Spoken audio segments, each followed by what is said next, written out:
நினைக்கிறோம். ஆனா கிறிஸ்து பெருக்கோட தொடர்புடையவர்கள் கிறிஸ்துமஸை எப்படி பார்க்கறாங்கன்னு அவங்ககிட்ட கேட்டு தெரிஞ்சுக்கலாமா? Let's welcome our guest Elizabeth, யோசேப்பு மரியாள்,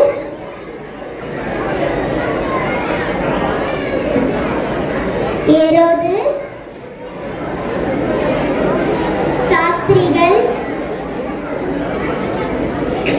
மேய்ப்பர்கள், a special family, Mr. and Miss John and Sanjogan.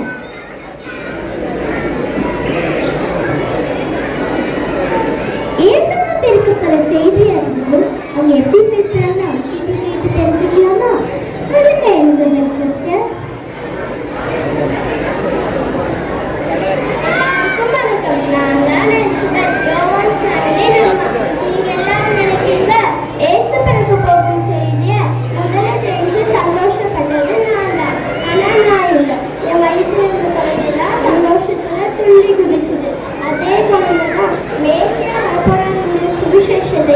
ஜனங்களுக்கு அறிவிச்சு அவங்க ஆயுதப்படுத்தினார். அதனால ஏசுநாளே அவர் வாழ்க்கைக்கு ஜனங்களை ஆயுதப்படுத்துவதுதான் முக்கியம்னு நான் நினைக்கிறேன். நன்றிங்க.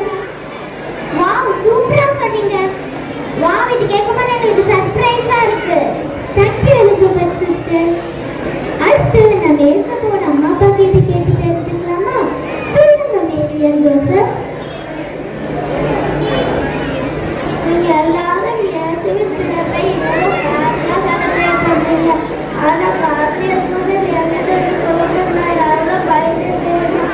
அது எந்த உலகத்தை பாசியிலிருந்து நேற்று நடக்கிறேன் சமாதானப்படுத்திக்கோங்க.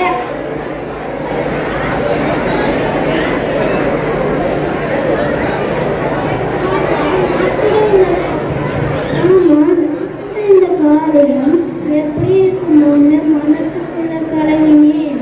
ஆனா உலகத்தையே ரட்சிக்க போற ரட்சகர் என்னுடனாய் பிறக்க போறாருன்னு தெரிஞ்சதும் நான் ரொம்ப கூப்பிட்டு நினைச்சு தேவனை மேம்படுத்தினேன். கேட்கும்போது எனக்கு ரொம்ப எக்ஸைட்டிங்கா இருக்கு. இந்த ரட்சகரை பெண் தேங்க்யூ மேரியன் ஜோசப். நம்ம எல்லாரும் ராஜாவுக்கு என்ன பயப்படுவோம். ஆனா ஏற்கனவே பிரிக்கப்படுற செய்தி அறிஞ்சதும் ராஜாவே வந்துட்டாராமா. அடுத்து நம்ம ஏரோது ராஜா கிட்ட கேட்டு தெரிஞ்சுக்கலாமா? சொல்லுங்க ஏரோது ராஜா. உங்க எல்லாரும் மாதிரியும் நானும் ரொம்ப சந்தோஷப்பட்டேன். அப்படின்னு சொல்ல நினைச்சீங்கன்னா அதான் இல்ல, கர்த்தர் பிறந்த சாஸ்திரிகள் எங்ககிட்ட வந்து சொல்லும்போது அந்த குழந்தை எப்படியாவது கொள்ளணும்னு நான் பிளான் பண்ணேன். ஆனா சாஸ்திரிகள் எனக்கு தெரியாம வேற வழியில போயிட்டாங்க. வரட்டு அந்த சாஸ்திரிகள். கோப்படாதீங்க ஏரோது ராஜா. உங்க எந்த பேருக்கான்னு சொன்னா நீங்க சாஸ்திரிகளை பற்றி நினைச்சதெல்லாம் இருக்கட்டும். இப்ப அந்த வழி மாதிரி போன சாஸ்திரிகள் கிட்டே கேட்டு தெரிஞ்சுக்கலாமா? சாஸ்திரிகளை நீங்க சொல்லுங்க எக்ஸ்பீரியன்ஸ்.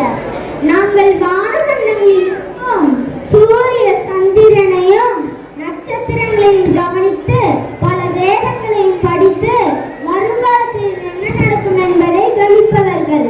மோசே முதல் பல தீர்க்கதரிசிகளால் வேதத்தில் மேசியாவின் பிறப்பை பற்றி தீர்க்க தரிசனமாக உரைக்கப்பட்டிருக்கிறது. அவற்றையெல்லாம் ஒன்றாக கவனித்து பார்க்க போது கிழக்கில் தோன்றிய நட்சத்திரத்தை கண்டோம்.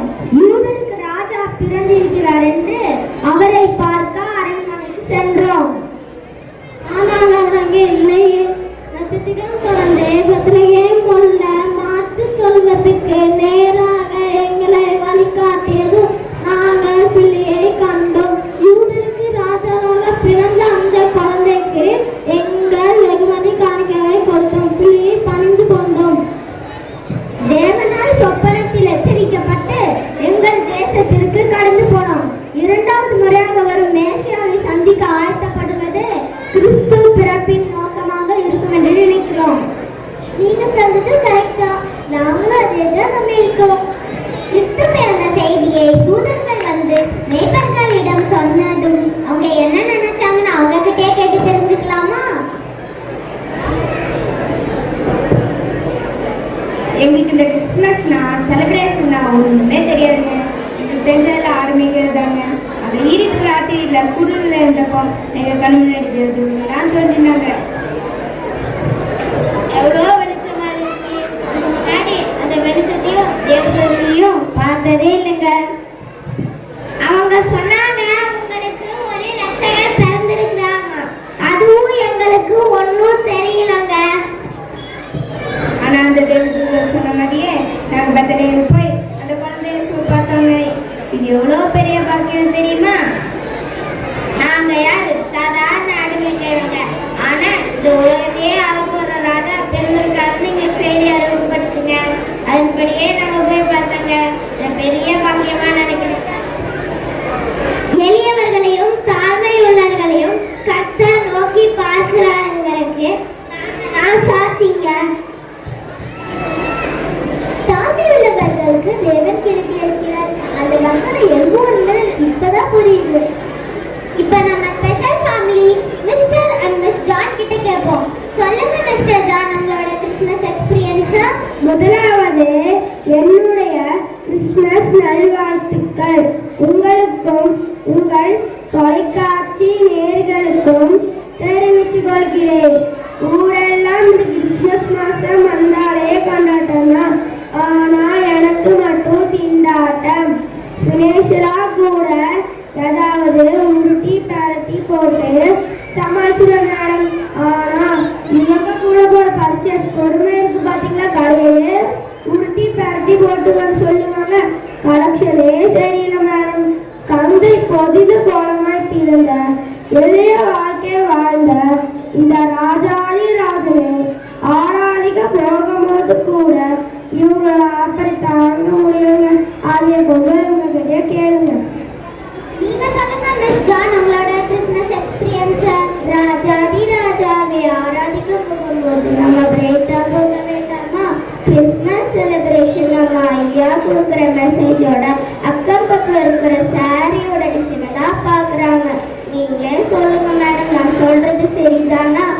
இந்த வருஷம் புது பலவரத்தை எல்லாத்தையும் ட்ரை பண்ணி அக்கம் பக்கம் இருக்கிறவங்களுக்குலாம் கொடுத்து ஒரு கலக்கு கலக்கணும் madam.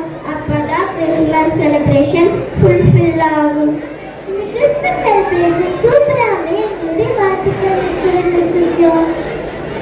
Miss and mister John வந்து கிறிஸ்மஸ் பற்றி அவங்க என்ன நினைக்கிறாங்கன்னு அவங்க நல்லா ஷேர் பண்ணாங்க. இப்போ அவங்க சன்குட்டி ஜோகன் கிட்ட கேட்போம். சொல்லுங்க ஜோகன், நம்மளோட கிறிஸ்மஸ் எக்ஸ்பீரியன்ஸ்னா என்ன? எனக்கு பெட்டே மாதிரி ஜீசஸ்க்கும் பெட்டே வருது. என்ன எனக்கு பெட்டே நான் மட்டும் செலிப்ரேட் பண்ணுவேன். ஜீசஸ் பெட்டே இந்த உலகமே செலிப்ரேட் பண்ணும். அது மட்டும் இல்லை, இந்த கிறிஸ்மஸ் சீசன்னாலே நான் ரொம்ப பிஸியா இருக்கேன். சர்ச்சு ஸ்கூலுன்னு எல்லா இடத்திலும் டான்ஸ் ட்ராமா சாங்னு ஒரே ஆட்டம் பாட்டம் கொண்டாட்டம் தான். அதனால இந்த கிறிஸ்மஸ்னாலே ஹாப்பி தான். ரொம்ப கியூட்டா சொல்லிக்கிறது.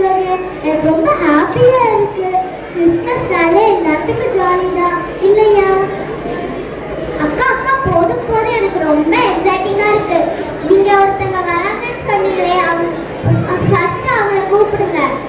Now let's welcome our special teacher. யாருன்னு யோசிக்கிறீங்களா? இவ்வளோ நேரம் உங்களுக்கு பர்த்டே பற்றி பேசிட்டீங்களா? கெஸ் பண்ணிட்டீங்களா? Yes, now let's welcome Jesus Christ. Give a big round of applause.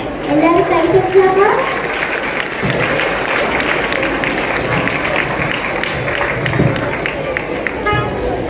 உங்களுக்கு சமாதானம். அடுத்த நினைத்து இந்த உலகமே கொண்டாடுகிறது. அதை நினைக்கும் போது எனக்கு சந்தோஷம். நான் இந்த உலகத்துக்கு வந்து பெறுவதின் நோக்கத்தை நீங்கள் நிறைவேற்றினால் எனக்கு மிகுந்த சந்தோஷம் உண்டாகும். எப்படி எனில் மனம் திரும்புகிற ஒரே பாவையின் நிமித்தம் பல்லாவதுல மிகுந்த சந்தோஷம் உண்டாகும். நான் உங்கள் இல்லத்தில் பிறந்தது போல உங்கள் உள்ளத்திலும் எப்பொழுதும் பிறக்க வேண்டும். தேவனுடைய ராஜ்யம் புதுப்பும் குடிப்பும் அல்ல, நீதியும் சமாதானமும் பரிசுத்த ஆவியினால் உண்டாகும் சந்தோஷமும் இருக்கிறது. இத்தகைய